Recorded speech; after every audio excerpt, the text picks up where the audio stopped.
Shall be for a bond between us, that we are one blood, you and I, that we cry peace to all, and then kinship with every living thing, that we hate war and sloth and greed and love fellowship, and nothing to proceed to fashion in the new world. Peace. Okay, ready? Yeah. And like that. Okay, ready? Oh. Hi, my name's Alice and I'm a venturer. My name's Suzy and I'm a Newham DF. And my name's Suzannah and I was the group leader in the Woodcraft. And we're going to be interviewing Suzannah about her time in Woodcraft. So, when did you first get involved with Woodcraft? So I first got involved in Woodcraft when my sister was about 9, so I would have been about 10, so that would have been 1976, 1977. She wanted to go to a youth group that wasn't brownies and guides, and I was brownie and I thought it was alright. And so my dad took her off to another group that they thought was a woodwork group, but it turned out to be Woodcraft. And my dad had to drive, well, he used to take her on the back of his moped, because we lived in the village in Suffolk, and he used to have to take her miles and miles and miles and miles every whatever night it was he went to Woodcraft. So long story short, my parents started their own group in the village where we lived, and that was called Copdock and Washbrook Woodcraft, which you can see in the back of my Pioneer songbook. I actually put my name, and it says my name there. Yeah, that's how I got involved, and then we all had to join because we had to leave brownies and the guides and become Woodcraft.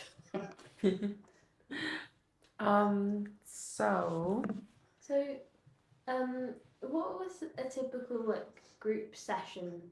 What does a typical group session look like for you when you in the early days of the Woodcraft? In my early Woodcraft, it's quite similar to what you do now. We would normally start with news in a circle. Everything was done in circles, and you didn't cross the circle. You went around the outside of the circle. In the 70s, we had Elfins, Pioneers, Venturers, so those groups were there. By the time I was district fellow at age, there were district fellows, and there were district fellows on National Council. So those things were happening then. I suppose a regular group night would have news and circle, would probably play some games. I think the games we played were a bit different. We played a lot more physical games maybe than you play. And lots more sort of huggy games. So Huggy Bear would be like you would be properly hugging people, whereas now you might just be like buddying up to them. What else did we do? We'd also look at political things, and we also, went on camps abroad. I went to Poland when it was, still part of when it was still, behind the Iron Curtain, when it was still communist. So we camped with people from Cuba and Berlin. So it was quite different in some ways, but in some ways very much the same. And did the environment, you were obviously concerned about the environment, but did it take a big part in all your sessions? It did, because we were sort of quite low tech, like you always are on camp. People did cycle, some people, were campaigning for vegetarian food and that diet. We would go to rallies with Friends of the Earth. We also, at that point, nuclear war was sort of a bit of a big stress thing. So we were always, if you look at the songbooks, you'll see lots of songs that are anti-nuclear war. So we'd be doing that sort of politics, maybe rather than climate change. Although I would say they're linked. And also things like it was International Year of the Child, International Women's Years, lots of different things that we celebrated during that period. So So would you say there's been quite a big change in Woodcraft's political focus? I think it has changed to probably maybe a bit more individual politics, and picked up, like the transgender, which is not a bad thing to do. I think, Woodcraft's right to be involved in that. I think we've still got that eco sense, we've still got that anti-war and pacifism, we've also got that, the international friendship and allegiance that we had there, and that solidarity with like-minded people across the world. So obviously you made like a lot of different friends from a lot of different places around the world. Do you think have you had a lot of like long-lasting friendships from Woodcraft? Not from. I mean, the friends I had as a child were. Some of them have remained friends. Probably got more friends from Woodcraft as an adult, to be honest, that I've stayed with. Yeah, no, less people. However, you do bump into people and you say, "Oh, do you remember that camp in 1977?" And they go, "Oh, yeah." And then they pull out their pictures on their phone, or they say, "Oh, I know your brother, la la la." And then, so you can still sort of pick up with old woodies, even when you think you've left them all behind. So you spoke about camping in Poland. Mm. What were camps typically like when you first started getting involved What were they in like? We'd have pretty much the same. We'd have the marquee, we'd have the false tens. We probably had more. We definitely had more of those old family frame tents. I don't know if you remember those. They were sort of big, orange and brown. We had a few left with Newham Woodcraft, but we had a lot. So we used a lot more of those for our activity tents. You'd have your activities. A district camp would probably be quite small, but we were part of East Anglia region. That's quite a big region, so you'd get together with all of those groups as well. You sort of learn quite exciting things on one camp. When I was a child, we remember doing, what else did we do? Learn about the New Games movement, where somebody came up with a 6-foot football and it had the earth on it. It was canvas and it had the earth on it. And the rules of it was play hard, play fair, nobody hurt. And there was suddenly all these massive people playing these games with this great big ball with parachutes. Those things all came in about then in the 70s.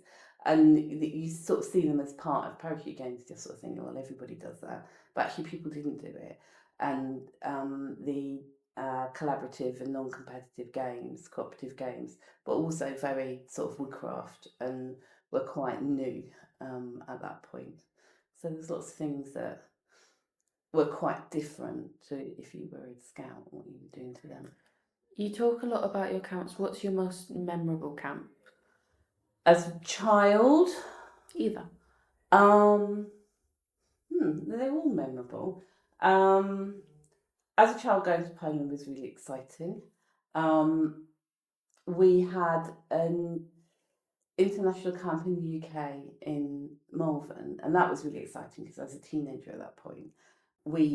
I was on the what do you call it? You know, when you're on the entertainments crew. So we were doing this big play, and Peggy Bohemian had written it, and we were all performing, and we were using UV lights and puppetry, and blacked out puppetry. So there's very sort of interesting things were going on. But at the end of it, we had disco, and punk rock was just coming out, and we were playing the Sex Pistols, and we got caught by our leaders. We were home too late, and they came and found us, and we're like, "What are you doing? You're meant to be back." And we're absolutely appalled by the lyrics of Friggin' and the Riggin' that was going on at that time. We just thought it's great. As an adult, loads of camps. I've enjoyed loads of camps for loads of different reasons. Do you have any particular memories that stand out? Oh, when you can see my book. So this is this is you guys know this book. So this book began in 2016 on this camp, which was Welcome to Another World. And at that point, I thought it'd be good fun just to see if we could keep a record of different camps that we went on. And that one was in, where was it? It was in Bavaria. Yeah, it was in Germany. And we did all sorts of different things. We even made our own big camp gates, and we slept in straw, and we had a Palestinian delegation join us, and we nearly got killed on the river because it was a thunderstorm. We didn't really get killed, but it was quite sort of interesting, but a bit cold and wet. But the camp was great, and so that inspired me to try and get a little record of different camps that people could write in as a diary. So it's a bit sporadic, but it's quite good fun to have a look through. So do you think Woodcraft camps have changed much over the time you've been part of the organisation? I recently they changed a lot because you're now looking at much more sustainability and including things like how do we reduce the amount of gas that we use, how do we transport people to camp, how do we get around using petrol vehicles, how do we make sure that it's accessible for people but who might be coming by plane. I think a lot of the other elements though are pretty much the same. It's people sleeping in tents in the field. I'll tell you what you don't do anymore. We used to have to dig our own waste pits.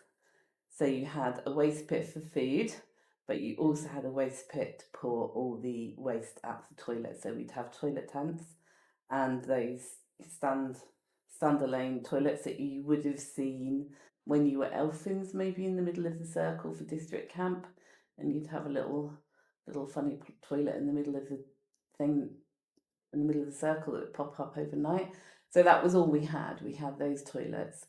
Then we'd have to go and empty them, and we'd dig the pit, which was called a shit pit, and we'd have to fill it all in at the end of the camp. So that was a bit different, I guess. And do you think there are like many aspects of Woodcraft that have been lost? Or even traditions? Some of the songs have changed. Some of them aren't allowed anymore, as you can see from the Venturous Songbook. But also, I think we've challenged cultural appropriation. When you're looking at some of the songs that we sing, some of the practices. So we would end our circle with how, and you probably never even seen that happen. So you would say ish, ash, osh, how. You don't say peace, you'd say how. And some of the songs are quite different. So things have changed, and also things around gender. We now at the end of group nights, we use the creed or the envoy. But previously, the Elfins and Pioneers had their own separate creeds, and they were, reevaluated as to what they said. So I think the Elfins was I will grow strong and straight like the pine, supple of limb like the hare, keen of eye like the eagle. So there was, not everybody has, keen sight. They don't grow straight. And so there was a lot of challenging of that, which is how we've ended up with Link Hands Together and the creed. So that things have changed. A lot of discussion around that. People have always stood up in our annual general meetings. Children's voice has always been listened to, I think, with Woodcraft folk. So it's been quite a interesting journey to change things, and things that you do now will probably be challenged and changed in 20 years' time as well. So alongside the camp journal, you've brought various other artifacts. Would you like to talk us through a bit of what you? What have I brought? Okay, so I've brought a picture from some camp. I think it's quite a small camp. As you can see in the background here, you've got these big green what we called pioneer tents. Can you see that? Now we use them as like our kitchen store tent, but actually we used to sleep in them, and you'd sleep about 6 people in them, and they were quite comfy actually. When you went in you could get a group of people in them rather than just a forced tent that only had a couple of people in it. You tell me what you see quite different apart from the mullet hairstyles, which have come back in again. Everyone's wearing a Woodcraft shirt? Everyone's wearing a green Woodcraft shirt with Woodcraft folk on the lapel. They probably had their district somewhere as well on it. Most of them have got badges on those as well. And not only are we wearing our green folk shirts, they are tucked in. We did not untuck our shirts, and we did not have the joy of having hoodies. So that was that was one. Look at my lovely hairstyle. This one that's probably, well, it's tea towels behind, so it's probably a kitchen tent or a craft tent, and that's just me on a camp a bit later on. I think I'm probably, well, actually it looks about the same time. I'm You're not wearing your wearing Woodcraft I shirt, though. know, you see, but when you went to Circle, you wore your folk shirt. You didn't have to wear it all the way through camp, but you had to wear it when you were out and about and representing Woodcraft folk. This is my Pioneer songbook, with my name in it and my group. I don't know why, I thought it was so exciting to put that in there. I guess some of the songs are probably a bit different, but I'm not sure that they are entirely. You'd have to go through. I don't think you've got Cockles and Mussels in there anymore. But yeah, interesting. We all used to put them in the pocket of our folk shirt, so you always had your songbook. Would you say you have a favourite song? Even if it's one that we don't sing anymore. I like Donna Donna. I like Joe Hill, and I like The World Turned Upside Down. Yeah, I think they're my best ones, and I quite like Dorcas. Did you have a Woodcraft name? No, I did not, but Woodcraft names are older, so we didn't need them. We had. It was the 70s. You called everybody by your first name. People in school probably called their teachers by their first name in sort of more radical schools. So people who had folk names were old. They were in their 60s and 70s, I guess, or they seemed old. And so you'd have like Otter and White Eagle and people like that who would come on to camps, and they'd be like the old Woodcraft and get really excited because they've got a folk name. We reinstated it when I was a Woodcraft leader here in Newham, just for fun, really. So, as you can see from what you've brought to show today, you've been in Woodcraft for a long time. You were in it as a young person and now as an adult. What kept you with Woodcraft for so long? I think it's a really lovely place to grow up. I think particularly in Newham, it's created a real community. I think it's really lovely that we've got young people who have started when they were, tiny, you're under 6, and then the next thing you know, they're running group sessions themselves. I think it gives people a real challenge to do things that they wouldn't normally do. How often would you go camping in the field with 100 other people and argue about whether or not you like sausages for breakfast and have a great big game and get up first thing in the morning to go on a hike and things like that. You don't really get those opportunities. I think it also allows people to be able to, really question the world and have some alternative answers that they can deal with. So I think it's really quite a special thing. All right, can I ask you some questions? Okay, if you want. You've both been in Woodcraft since you were little. Yes, Yes. we have. What made you stay? Well, I really like the environment. It's nice, you get really close with lots of people, and it's very different to anything else. I've learned lots of things from Woodcraft that you wouldn't learn elsewhere, and it's nice being somewhere that really keeps you socially and a bit more politically aware. Like this climate stuff we do here, you wouldn't do at school or things, and it gives you lots of new opportunities. And it's nice now I'm older working with younger people, with the younger groups, because there's especially on camps and things, there's such a wide age range that you don't really see when you're sectioned off into schools where you're only with people your own age. And I also stayed a bit out of spite because all my friends kept leaving. It's I'm staying. Prove the point. I think I stayed because of the opportunities. Obviously, we're in venture committee, and I think that will look really good on our CVs and applications to various things. And also, I stayed because I think it gives you a lot of freedom.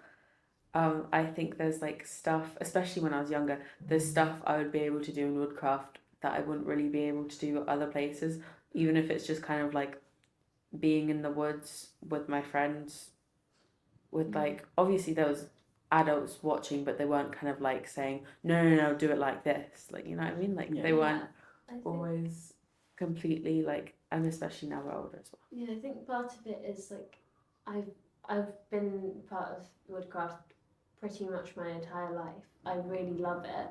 I think when I get asked why did I stay, I've never really thought about leaving. This part of the thing it's because you make friends and things. There's been times when I've had less friends in the group, and I thought I don't want to come to sessions, but I've never thought I never want to stop being. I want to stop being part of this organisation.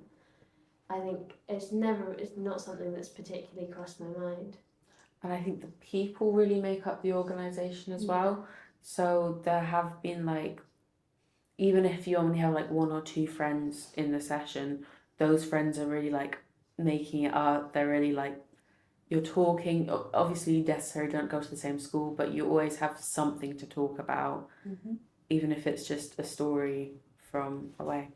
Yeah, and it's nice because everyone gets be a part of something. I have lots of friends here who I don't go to school with. Cool.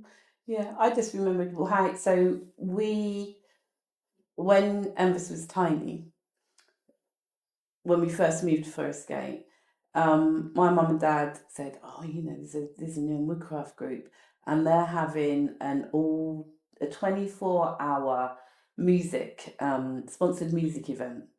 And so all these people were playing music in St Mark's Church, and it was all woodies, and they were playing music right the way through. They were doing a whole 24-hour thing, and Emvis was quite little, and we went along to have a look, and said, "Oh, can we sign up?" Not till she's 6. And we had to join this waiting list till Emvis was 6, and then we were allowed to join, which is why now you guys have wood chips, because we wanted to be able to take our younger children and my friends' younger children who'd also joined Woodcraft. We all wanted to have our younger children there, and sometimes having them in the Elfin session didn't really meet the Elfins' needs because they don't want to hang out with the 3-year-olds. So we'd do something exciting with the 3-year-olds who were very good at power tools and all sorts of funny things we discovered. And then the Elfins would have their section, and so we had a little wood chip group then. So then the younger children could legitimately come on camp and stuff. So that was. Yeah, I don't know how many power tools are used in wood chip sessions these days. No, I think they're quite different. As an elfin, I remember using an iron and getting really excited about that. Any other questions for us? I don't think so. I think are we done? Are we? Yeah, are we good, good? Is that enough Yeah. footage Yeah. of interesting songs? Right, which one do you want? Yeah, give us a song. Right, yeah, but my voice.